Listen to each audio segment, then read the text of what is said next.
When we think of The Simpsons holiday episodes, our thoughts immediately turn to Halloween due to the wildly successful Treehouse of Horror stories. However, Springfield's favorite family has starred in plenty of Christmas adventures. In fact, here are 15 of them, ranked from worst to best according to fans on IMDb. Aired in December 2006, Kill Gil Volumes 1 and 2 finds The Simpsons taking pity on Springfield's eternally down-on-his-luck businessman, Gil. They even invite him to stay at their home for Christmas. Unfortunately, Marge has a hard time saying no, and Gil ends up crashing at their place for 11 months. They're a hilarious 11 months to be sure, but they push Marge and the family to the edge. By the time Marge finally works up the gumption to kick Gil out, she discovers that he just left on his own. However, with the need for closure, the family drives all the way to Arizona so Marge can tell Gil exactly how she feels. Like most Simpsons episodes, this one is packed with great lines, but there's one that stands above the rest. Why did you let that loser into our home? I'll tell you why. Christian charity. Christian charity? What does a porn star have to do with this? In the episode White Christmas Blues, climate change has made it far too hot for snow to fall throughout the vast majority of America, except for Springfield. As it turns out, pollution from the town's nuclear power plant combines with smoke from its perpetually burning tire yard to create freak conditions allowing for snow. So, an influx of tourists dash into Springfield to experience a traditional white Christmas. The town becomes so overrun that hotels are turning people away. In need of holiday money, Marge decides to take in some boarders despite Homer's objections. No way. I'm not sharing my bed with anybody except you. And maybe that guy, Lincoln style. But that's it. Eventually, the guests become so rude and demanding that they nearly destroy The Simpsons' holiday spirit. But we all know that Marge would never let that happen. The Fight Before Christmas would go down as a pretty standard Simpsons holiday episode, were it not for the final of its 4 Christmas-themed segments. To wrap the episode up, The Simpsons switches its format from animation to puppetry, and the cast turns into full-on felt and stuffing Muppets. This sudden switch was pretty stunning to some fans, but the show had yet another surprise lined up. After being edited out of a Sesame Street episode for dressing in a way that some people considered too risque for a children's show, Katy Perry drops by The Simpsons holiday special for a live-action celebrity cameo. Unfortunately, even that wasn't enough to impress some viewers. Last night, I had a visit from 3 spirits. I wish this show had a visit from 3 new writers. Penned by OG Simpsons writer and longtime showrunner Al Jean, I Won't Be Home for Christmas finds Marge enraged when Homer stays out late on Christmas Eve. However, Homer only gets held up because Moe needs some company to help him through an extra difficult spell of holiday-related loneliness. This season 26 episode makes plenty of gestures toward emphasizing the importance of family and togetherness and all that, but without any genuine conflict, the story glides through your brain without leaving much to remember it by. Although in one scene, Homer stumbles across Gil in a movie theater, which raises the question, why is Gil in so many Simpsons holiday episodes? We're not even in the top 10 yet, and he's already popped up twice. Once again, Gil manages to find his way into yet another Simpsons Christmas special. In 'Tis the 30th Season, Marge rescues Gil from being trampled at a Black Friday sale and helps him secure a plush toy for his grandchild. Later in the episode, Homer and the kids decide to give Marge a break for the holidays, and the family heads to Florida. The only problem is that Homer books them a room in a seriously dingy motel. Plus, the nearby theme park isn't any better with its shabby Hall of Vice Presidents and assortment of bizarre cartoon character mascots. 'Tis the 30th Season also marks another instance of the show's writers parodying the famous horsehead scene from The Godfather. I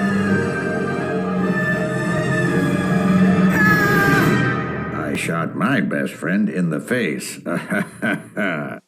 Simpsons Christmas Story stands as the second anthology episode on this list and includes 3 holiday tales. The middle story is the real standout here and focuses on Grandpa reminiscing to Bart and Lisa about why he wants to kill Santa Claus. Without giving too much away, this 2005 episode features the first and last appearance of Great Uncle Cyrus Simpson, who lives in Tahiti with his 15 wives and presumably several Simpsons cousins and second cousins. It also boasts an amazing flashback sequence of a young Grandpa and Mr. Burns marooned on an island where Santa and his reindeer find themselves in some dangerous situations. I'm just missing Prancer and Rudolph. In 'Tis the 15th Season, Homer demonstrates ample selfishness by buying an expensive gizmo for himself, severely limiting the rest of the family's Christmas budget. After watching a Mr. Magoo-inspired cartoon that mimics A Christmas Carol, Homer decides to be the most charitable person in town, instead of a selfish oaf. This development enrages Ned Flanders because being charitable is his trademark. Later in the episode, Homer pulls a Grinch Who Stole Christmas because Lisa tells him everyone would be happier if society was a little less materialistic. As a whole, Tis the 15th Season demonstrates how television writers can copy and paste pre-existing pop culture and explain that their intent was satire or homage as opposed to exploring new ideas. When Homer tells his family about the cartoon he watched, Lisa explains to him that the storyline is nothing new. Dad, what you saw was A Christmas Carol. It was written by Charles Dickens 160 years ago. Yeah, TV writers have been milking that goat for years.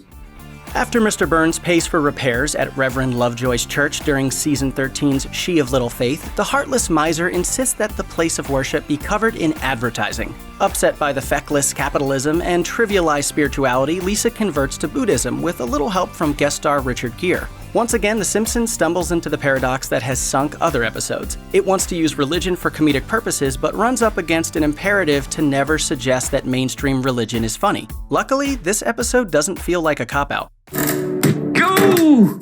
Ooh, you'll get yours. During the story's second half, Marge's campaign to lure Lisa back into the flock gets so manipulative that even Homer gives her an incredulous glance, making this a rare Simpsons episode in which Homer plays the voice of reason. In Season 11's Grift of the Magi, Kid First Industries bails out Springfield Elementary, and much like the narrative of She of Little Faith, commercialization runs totally amok. Quite unlike She of Little Faith, this episode features a celebrity cameo from Gary Coleman that feels inspired and purposeful in contrast to Richard Gere's walk-on. It's hard to say how many members of the television viewing public under 40 years old have ever seen Diff'rent Strokes. But even if younger fans don't recognize Coleman, plenty of viewers know that he delivered one of the best Simpsons cameos ever. I'm sorry, Gary. There's no longer a place for you here. What you talking about, Miss Nagel? That is so adorable. You're rehired. The Way of the Dog is a 2020 episode that finds Santa's little helper losing control of his unresolved emotional issues, which leads him to getting a little bitey with Marge. A dog behaviorist voiced by Cate Blanchett figures out that his problems are related to trauma from when he was a puppy. So the Simpsons track down a dog trainer who proudly admits to separating their pooch from his mother. Of course, the family has a perfectly natural reaction to this news. Ow. Ow. The episode ends with The Simpsons bringing home Santa's little helper's mother, the perfectly named She Biscuit. Bart accidentally melts the family's plastic Christmas tree and destroys all of their presents in the episode Miracle on Evergreen Terrace. Being Bart, he blames the whole fiasco on an imaginary burglar. After a news report airs about the supposed break-in, the residents of Springfield rally together to give the Simpsons a Merry Christmas. When the truth eventually comes out, there's an understandable backlash against the family. The final few minutes in which the town righteously loots 742 Evergreen Terrace are easily the funniest few of the entire episode.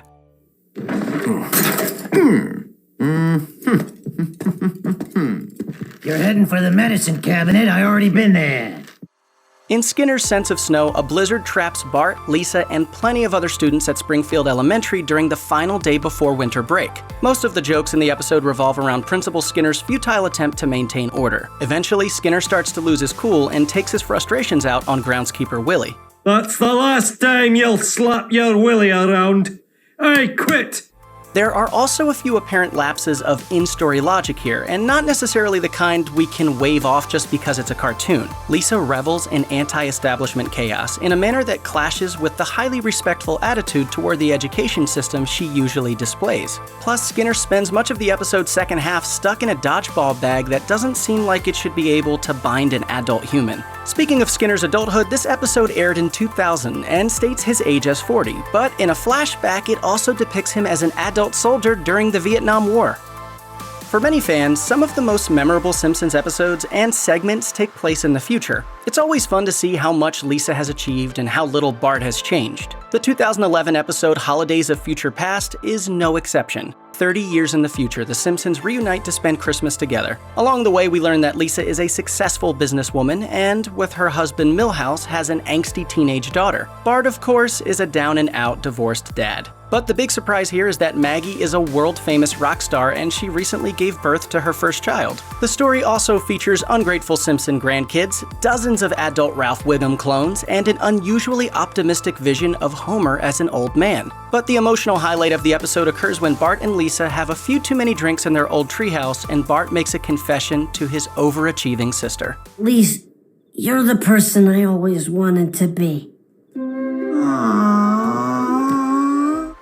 The series premiere of the longest-running scripted television show in the history of the medium almost feels too historic to be contextualized as one of several specific Simpsons episodes. But then again, it is very much a Simpsons holiday special, even if it might also be other things of equal or greater significance. It took The Simpsons until roughly 8 episodes into its second season to really figure itself out and rise to the immaculate level we associate with the show. But Simpsons Roasting on an Open Fire certainly contains hints of the absurdity, irreverent self-awareness, and heart that was coming down the pipeline. Maybe hints is putting it too lightly. Homer's stint as a mall Santa is very absurd. Bart's dialogue is already very irreverent and self-aware, and the family's decision to give Santa's little helper a forever home, even though he failed to win them a dime at the racetrack, checks off the heart box for sure.